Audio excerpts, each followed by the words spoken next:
ಬಂಧುಗಳೇ ನಮಸ್ಕಾರ, ಹೇಗಿದ್ರೆ ನೀವೆಲ್ಲರೂ. ನಾನು ಸುಬ್ರಹ್ಮಣ್ಯ ಎಸ್ ಹಂಡಿಗೆ. ಬಂಧುಗಳೇ, ಒಂದು ಹೊಸ ವಿಚಾರಕ್ಕೆ ಸಂಬಂಧಪಟ್ಟ ಹಾಗೆ ನಾವು ಚರ್ಚೆಯನ್ನ ಮಾಡೋಣ. ಒಂದು ರೀತಿಯಲ್ಲಿ ಇಂಟ್ರೆಸ್ಟಿಂಗ್ ಸಂಗತಿ ಅನ್ಸುತ್ತೆ, ಮತ್ತೊಂದು ಕಡೆಯಿಂದ ಗಮನಿಸಬೇಕಾಗಿರುವಂತ ಸಂಗತಿ ಅನ್ಸುತ್ತೆ. ಜೊತೆಗೆ ಜಗತ್ತಿನಲ್ಲಿ ಈ ರೀತಿಯೂ ಇದೆಯಾ ಅಂತ ನಮಗೆ ಅನ್ಸೋದಿಕ್ಕೆ ಶುರುವಾಗತ್ತೆ. ನಾವೆಲ್ಲರೂ ಈ ಜಗತ್ತಿನಲ್ಲಿ ಒಂದಷ್ಟು ದೇಶಗಳಲ್ಲಿ ಅಪ್ಪಿತಪ್ಪಿಯೂ ಹುಟ್ಟಲೇಬಾರದು ಅಂತ ಅಂದ್ಕೊಳ್ತೀವಿ. ಆ ಪಟ್ಟಿ ಮಾಡ್ತಾ ಹೋದ್ರೆ ಒಂದಷ್ಟು ರಾಷ್ಟ್ರಗಳು ನಮಗೆ ಸಿಗ್ತಾ ಹೋಗುತ್ತೆ. ಅದರಲ್ಲಿ ಒಂದು ರಾಷ್ಟ್ರ ಅಂದ್ರೆ ಈ ಅಫ್ಘಾನಿಸ್ತಾನ. ಅಲ್ಲಿ ಅಪ್ಪಿತಪ್ಪಿಯೂ ಹೆಣ್ಣು ಮಕ್ಕಳಂತೂ ಹುಟ್ಟಲೇಬಾರದು. ಅಂತಹ ದರಿದ್ರ ರಾಷ್ಟ್ರ ಅದು. ಅವರ ಸ್ವಾತಂತ್ರ್ಯವನ್ನ ಕಿತ್ಕೊಂಡು ಅವರ ಜೀವನವನ್ನೇ ನರಕಕ್ಕೆ ತಳ್ಳುವಂತ ರಾಷ್ಟ್ರ ಅಂದ್ರೆ ಅದು ಅಫ್ಘಾನಿಸ್ತಾನ. ಅಫ್ಘಾನಿಸ್ತಾನದಲ್ಲಿ ಮಹಿಳೆಯರ ಸ್ಥಿತಿಗತಿ ಬಗ್ಗೆ ನಿಮ್ಮೆಲ್ಲರಿಗೂ ಕೂಡ ಬಹಳ ಚೆನ್ನಾಗಿ ಗೊತ್ತಿದೆ. ಮುಂಚೆನ ಆ ರೀತಿಯಾದಂತಹ ಸ್ಥಿತಿ ಇರಲಿಲ್ಲ. ಆದ್ರೆ ಯಾವಾಗ ತಾಲಿಬಾನ್ ಆಡಳಿತ ಮತ್ತೊಮ್ಮೆ ಬಂತೋ, ಅಲ್ಲಿ ಶರಿಯಾ ಕಾನೂನು ಮತ್ತೊಮ್ಮೆ ಯಾವಾಗ ಜಾರಿ ಆಯ್ತೋ, ಸಂಪೂರ್ಣವಾಗಿ ಮಹಿಳೆಯರ ಹಕ್ಕನ್ನ, ಸ್ವಾತಂತ್ರ್ಯವನ್ನ ಎಲ್ಲವನ್ನೂ ಕೂಡ ಕಿತ್ಕೊಳ್ಳಲಾಗಿದೆ. ಯಾಕೆ ಈಗ ಈ ವಿಚಾರವನ್ನ ನಿಮ್ಮ ಮುಂದೆ ಪ್ರಸ್ತಾಪ ಮಾಡ್ತಿದ್ದೀನಿ ಅಂದ್ರೆ, ಸದ್ಯ ಅಲ್ಲಿನ ಒಂದು ಹೊಸ ಕಾನೂನಿಗೆ ಸಂಬಂಧಪಟ್ಟ ಹಾಗೆ ಇಡೀ ಜಗತ್ತಿನಾದ್ಯಂತ ಚರ್ಚೆ ಆಗ್ತಾ ಇದೆ. ಅದು ಎಂತಹ ಕಾನೂನು ಅಂದ್ರೆ, ಆ ಕಾರಣಕ್ಕಾಗಿ ಹೇಳೋದು ಇದನ್ನೆಲ್ಲವನ್ನು ಕೂಡ ದರಿದ್ರ ರಾಷ್ಟ್ರ ಅಂತ. ಒಮ್ಮೊಮ್ಮೆ ಅನ್ಸುತ್ತೆ ನಾವು ನಮ್ಮ ರಾಷ್ಟ್ರದಲ್ಲಿ ಹುಟ್ಟೋದಿಕ್ಕೆ ಅದು ಎಷ್ಟು ಪುಣ್ಯ ಮಾಡಿದ್ವಿ ಅಂತ ಹೇಳಿ.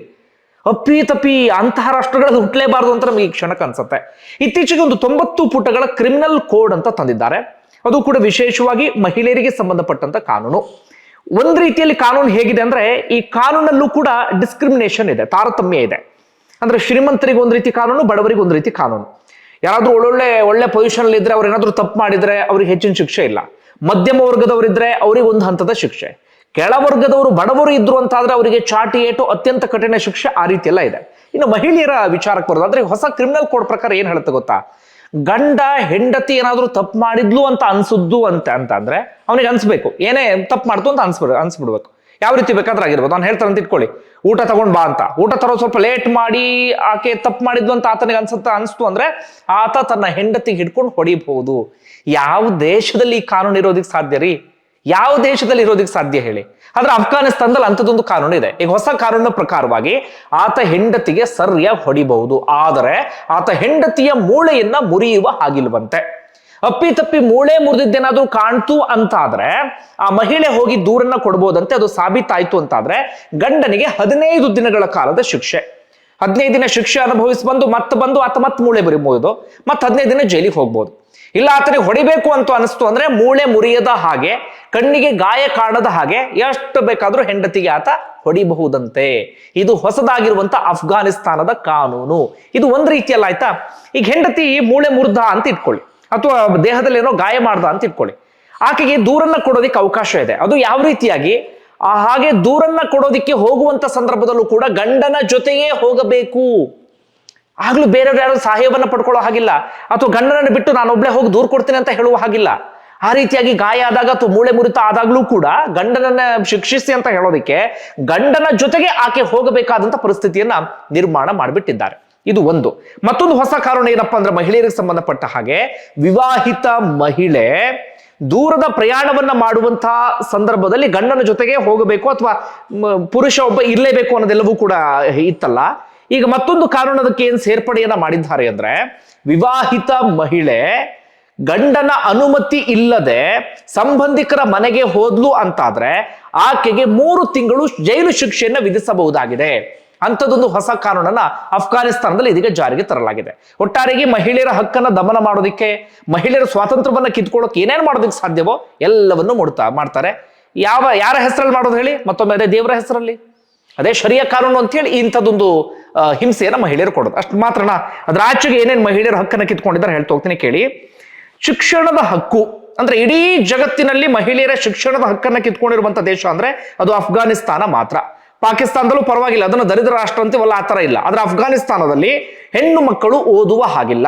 ಅದು ಓದಬೇಕು ಅಂದ್ರೆ 6ನೇ ತರಗತಿಯವರೆಗೆ ಮಾತ್ರ. ಹೈಸ್ಕೂಲ್ ಅಂತೂ ಹೋಗುವ ಹಾಗೆ ಇಲ್ಲ. ವಿಶ್ವವಿದ್ಯಾಲಯಗಳಂತೂ ಹೆಣ್ಣು ಮಕ್ಕಳಿಗೆ ಸಂಪೂರ್ಣ ಬಂದ್, ಕ್ಲೋಸ್. ಅವ್ರಿಗೆ ಅವಕಾಶವೇ ಇಲ್ಲ, ಅವ್ರಿಗೆ ಆಯ್ಕೆ ಇಲ್ಲ ವಿಶ್ವವಿದ್ಯಾಲಯಕ್ಕೆ ಹೋಗಕ್ಕೆ. ವಿಶ್ವವಿದ್ಯಾಲಯ ಬಿಡಿ, ಹೈಸ್ಕೂಲಿಗೆ ಹೋಗೋದಕ್ಕೆ ಅವ್ರಿಗೆ ಅವಕಾಶ ಇಲ್ಲ. ಇದೊಂದು ರೀತಿಯಲ್ಲಿ ಶಿಕ್ಷಣದ ಹಕ್ಕನ್ನ ಕಿತ್ಕೊಳ್ಳೋದಾಯ್ತಾ? ಆನಂತರ ಉದ್ಯೋಗ ಅಂತ ಬಂದಾಗ ಮಹಿಳೆಯರು ಸರ್ಕಾರಿ ಕಚೇರಿಯಲ್ಲಾಗ್ಲಿ ಅಥವಾ ಖಾಸಗಿ ಕಚೇರಿಯಲ್ಲಾಗ್ಲಿ ಎಲ್ಲೂ ಕೂಡ ಕೆಲಸವನ್ನ ಮಾಡುವ ಹಾಗಿಲ್ಲ. ಇದ್ದರೂ ಕೂಡ ತೀರಾ ಸೀಮಿತ ಅವಕಾಶ. ಇನ್ನುಳಿದಂತೆ ಮಹಿಳೆಯರಿಗೆ ಉದ್ಯೋಗದ ಅವಕಾಶ ಇಲ್ಲ.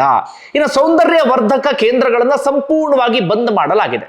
ಮುಖ ಕ್ರೀಮ್ ಹಚ್ಚುವಾಗಿಲ್ಲ, ತುಟಿಗೆ ಲಿಪ್ಸ್ಟಿಕ್ ಅನ್ನ ಹಚ್ಚುವಾಗಿಲ್ಲ, ಪರ್ಫ್ಯೂಮ್ ಅನ್ನ ಹಾಕೊಳ್ಳುವಾಗಿಲ್ಲ, ನಮ್ಮಲ್ಲಿ ಗೊತ್ತಲ್ಲ ಮೇಕಪ್ ಎಲ್ಲ ಯಾವ ರೀತಿಯಾಗಿ ಮಾಡ್ತಾರಂತ, ಅದರಲ್ಲಿ ಯಾವುದೇ ರೀತಿಯಲ್ಲೂ ಕೂಡ ಅವಕಾಶ ಇಲ್ಲ. ಅವಕಾಶ ಹೋಗಲಿ, ಅದನ್ನು ಮಾರಾಟವನ್ನೇ ಮಾಡುವ ಹಾಗಿಲ್ಲ.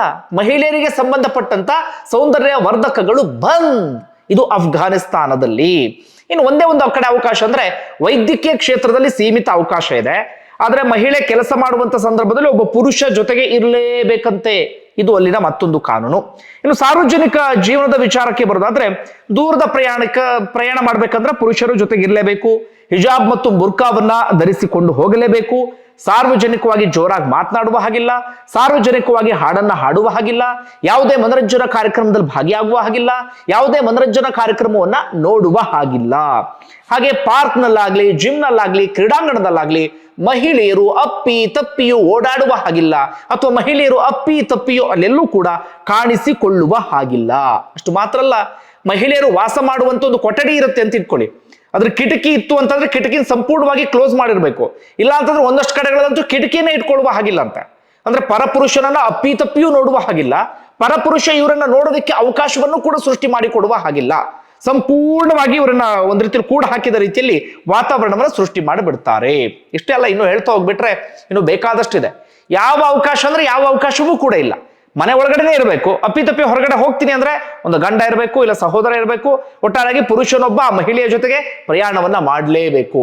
ಹಾಗೇನಾದ್ರೂ ಮಾಡಿಲ್ಲ ಅಂತಾದ್ರೆ ಮಹಿಳೆಯರಿಗೆ ಅಲ್ಲಿ ಅತ್ಯಂತ ಕಠಿಣ ಶಿಕ್ಷೆಯನ್ನ ವಿಧಿಸಲಾಗುತ್ತೆ. ಇಂಥದ್ದೊಂದು ದರಿದ್ರ ರಾಷ್ಟ್ರ ಅಂದ್ರೆ ಅದು ಅಫ್ಘಾನಿಸ್ತಾನ. ಹಿಂಗೆಲ್ಲ ಆಗಿಬಿಟ್ರೆ ಏನು ಕತೆ ಹೇಳಿ. ಆ ಕಾರಣಕ್ಕಾಗಿ ಅನ್ಸೋದು ನಮ್ಮ ದೇಶದಲ್ಲಿ ಹುಟ್ಟೋದಕ್ಕೆ ನಾವು ಎಷ್ಟು ಪುಣ್ಯ ಮಾಡಿದ್ದೀವಿ ಅಂತ. ಬಂಧುಗಳೇ, ಇದೆಲ್ಲವನ್ನು ಕೂಡ ಕೇಳಿಸ್ಕೊಂಡ ಬಳಿಕ ನಿಮ್ಗೆ ಏನ್ ಅನ್ಸ್ತು ಅದನ್ನ ಕಮೆಂಟ್ ಬಾಕ್ಸ್ ಅಲ್ಲಿ ಮೆನ್ಷನ್ ಮಾಡಿ. ಧನ್ಯವಾದ ವಿಡಿಯೋ ನೋಡಿದ್ದಕ್ಕಾಗಿ.